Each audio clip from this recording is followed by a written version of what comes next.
Hey, welcome back to RAILED Gutter. I hope you guys enjoyed that little intro video. My girlfriend decided to just go ahead and record me while I was on the trainer, and I agreed to it. And then after I watched it, I was like, dude, this is actually kind of funny because I got a really crappy bike fit. But it's a new setup, so it's a work in progress. But yeah, let's go ahead and jump into the video. This is CBR number 3 of 6 Criterium series, and this is the category 5 that starts at 7 in the morning. It is in Carson, Torrance, and Carson, I believe, yeah. And it was on Sunday, so 3/20/22 was the date, and nothing crazy about the course. So I can tell you about it. It's 4-corner crit, nothing really complicated, just some sweeping left or right hand turns. This day we're going counterclockwise, so left hand turns. It did kind of rain a little bit, like day of, really early in the morning. So like certain spots are a little wet for sure. And my back wheel actually skidded a couple of times every time we would hit that first turn because like the cement was a little wet and it wasn't drying up really quickly. So every time I personally would pass it, my rear wheel always skidded. So yeah, even though I was running like lower pressures than normal for that reason, I think that's probably one of the only reasons I stayed upright. Yeah, like it still skidded a bit. So I'm gonna try something out. I'm just gonna show you guys the first lap. Nothing crazy, you know, just so you can kind of see what's going on. There was quite a few riders. There was about maybe like 50-ish or so riders, and it was fairly smooth. It was a pretty smooth, like, you know, novice like group for the most part. Like we all try to keep our lines. You know, the first few laps are always spicy. They're always fast. Everyone, you know, wants to go quick, but it only happens for so long. But I think the part that I struggled the most with was this section. This is the ascending section, but that wasn't the hardest part. The hardest part was ascending while you have headwind. So the wind gust that day was actually kind of high. It was probably, when I checked it out, I think it was like between 8 to 10 miles an hour, and we were going straight into headwind. So everyone eventually started to feel it later on in the race. Like within like 3-4 laps, for sure, your legs are going to be like semi-taxed, and you're going to definitely feel that pain. So yeah, headwind was probably by far the worst part of the race for sure. Like this whole back section is all tailwind, so it wasn't too bad. But yeah, let's go ahead and jump into the next lap. So second lap, we're already about like halfway into the course. Nothing crazy's happened. You know, I'm just trying to stay efficient, trying to coast whenever I can, trying not to pedal, save some energy, and you know, protect my front wheel, just keep it safe.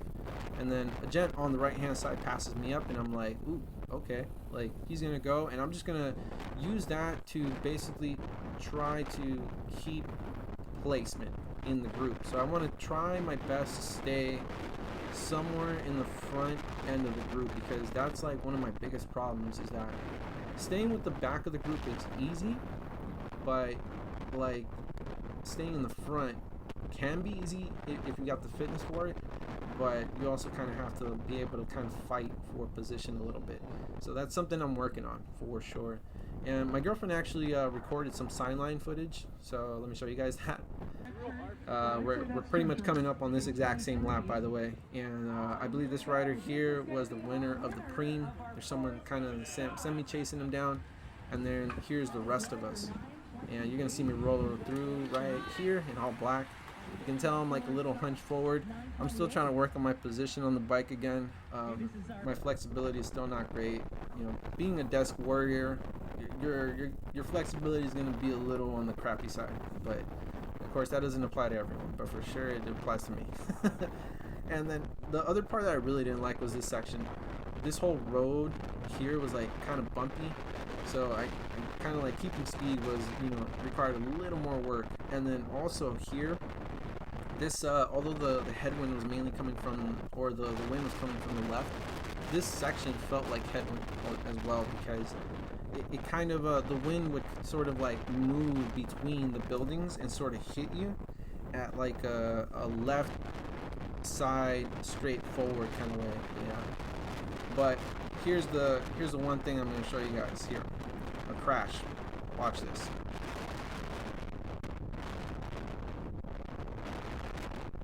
boom, hits the deck. Everyone veers left and right, and I'm almost in the gutter. I'm almost in the gutter. Luckily, we kept it upright. Shout outs to the the Cat-5 rider on my left hand side. I didn't catch his name. I apologize, but we all kept it up. We kept the rubber down. But here's the other thing I wanted to point out, and this is important. So the official here on the motorbike, is letting us know take a lap. Okay, why is that important? Now, when you're involved in a crash, whether you're in it or you're basically around it, you are allowed to take a free lap. And these are the riders, by the way, on the right hand side that are stopped, that were involved in the crash. So here, and I want to apologize to the official, I wasn't yelling at anybody. I was just trying to find out like where the hell the wheel pit is, because I didn't understand. And it's not like the wheel pit literally says wheel pit on it, right? And they were like, yeah, just pull off to the left. So I pull off to the left, and I let them know, like, yeah, I'm fine, my bike is fine, it's just that we were involved next to the crash. So when the official says, take a lap, what they mean is exactly this: pull off to the wheel pit. The official's going to stop you. They're going to wait till the group passes you up, and then someone's going to assist you in pushing you directly into the back of the group. And you're basically sprinting into the back of it. You just got to watch your left and your right, depending on how the course is set up. In my case, it was to the right. And then you sprint into the back of the group, and you've taken your free lap. That's what that means. So if you've never done that before, that's what that looks like, basically. And this is the first time I've ever taken a free lap. So, I mean, it's honestly, it didn't really help me. Like, it just got me a bit closer back onto the group, but like my legs still felt like crap. Like, as soon as we got to that, it was not great. Here's the other thing. I'm not one to point fingers, but a little common courtesy, like, I mean, like, I gotta clear my nose too from time to time, right? We all gotta clear our noses, like our chest gets adjusted or whatever, nose, etc. If you need to clear your own nose, like for whatever reason, don't do it into the back of the group. Like move off to the side, even if you gotta lose your line. Like, a little common courtesy, or give us like a hand wave, like, hey, like a left side wave or right side wave, like you're gonna clear your nose, so that way we don't roll into your snot, man. But it's all right, mistakes happen. It's a race, it is what it is, I guess. But still, a little common courtesy on that one.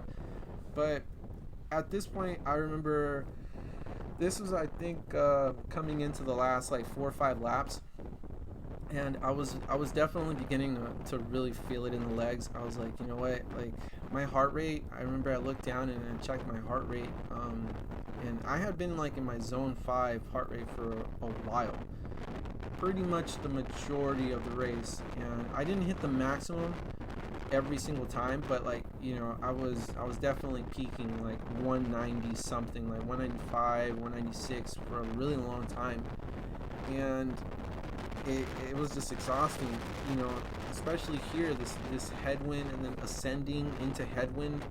Like, that half portion of the course was probably the worst part for me. Like, I still don't know how to ride in those sorts of conditions really well, and then I'm not a climber. Like, climbing at 2-3%, going at 22-23 miles an hour is not very easy for me. Like, my bike is not the lightest. I'm not the lightest rider. I'm about like 178 now, as opposed to what I used to be, but still, it requires a ridiculous amount of work.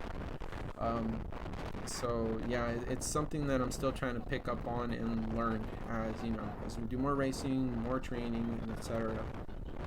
But yeah, we're kind of getting to the pointy end of the race here. I remember at this point I was like, I'm still in here, but like the only reason I'm still in here at this very moment is because like this is the ascending section. The ascending sections are the parts where I could usually catch up to people pretty quickly, or stay with the group fairly easily, especially because people tended to basically stop pedaling, and I like taking outside lines so I can continue to pedal.